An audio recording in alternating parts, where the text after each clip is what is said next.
അസ്സലാമു അലൈക്കും. പ്രിയ സുഹൃത്തുക്കളെ, നമ്മുടെ ഇസ്ലാമിക് ഹിസ്റ്ററി സീരീസിൽ നമ്മളിന്ന് കേൾക്കാൻ പോകുന്നത് ഒരേ സമയം പ്രവാചകനും രാജാവും യോദ്ധാവും ആയിരുന്ന ദാവൂദ് നബി അലൈഹി ഇസ്ലാമിൻ്റെ അത്ഭുതകരമായ ചരിത്രമാണ്. ദാവൂദ് നബി അലൈഹി ഇസ്ലാം ഒരു സാധാരണ ബാലനായിരുന്നു.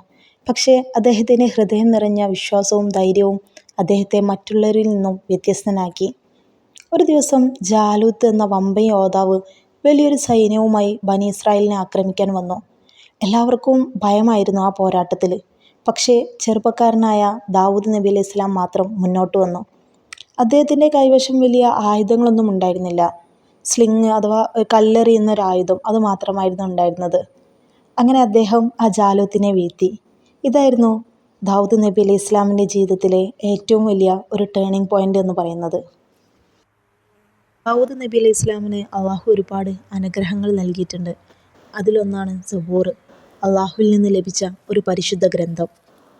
മറ്റൊരു അനുഗ്രഹമാണ് സ്വരത്തിലെ സൗന്ദര്യം. അദ്ദേഹം തസ്ബീഹ് ചൊല്ലുമ്പോൾ പർവ്വതങ്ങളും പക്ഷികളും അദ്ദേഹത്തോടൊപ്പം അള്ളാഹുവിനെ സ്തുതിക്കുമായിരുന്നു.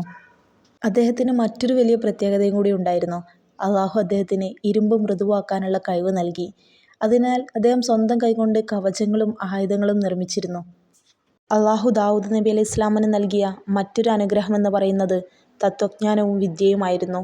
രാജാവ് എന്ന നിലയിൽ പല കാര്യങ്ങളിലും വിധി പറയാനും അള്ളാഹുവിനോട് കൂടുതൽ അടുക്കാനും ഇത് അനിവാര്യമാണ്. ഒരിക്കൽ ഒരു ആടിൻ്റെ ഉടമസ്ഥത സംബന്ധിച്ച കേസ് ദാവൂദ് നബിയുടെ മുന്നിലെത്തി. പ്രതിയുടെ ഭാഗം കേൾക്കാതെ വാദിയെ വിശ്വാസത്തിലെടുത്ത് ദാവൂദ് നബി അലൈഹി ഇസ്ലാം വിധി നൽകി. എന്നാൽ ഈ നിലപാട് തെറ്റാണെന്ന് അള്ളാഹു ശക്തമായ ഭാഷയിൽ ദൂതനെ അറിയിച്ചു. ആ സംഭവം അനുസ്മരിച്ച് ഖുർആൻ പറയുന്നുണ്ട്, ദാവൂദ്, താങ്കളെ നാം ഭൂമിയിൽ ഒരു പ്രതിനിധിയാക്കിയിരിക്കുന്നു.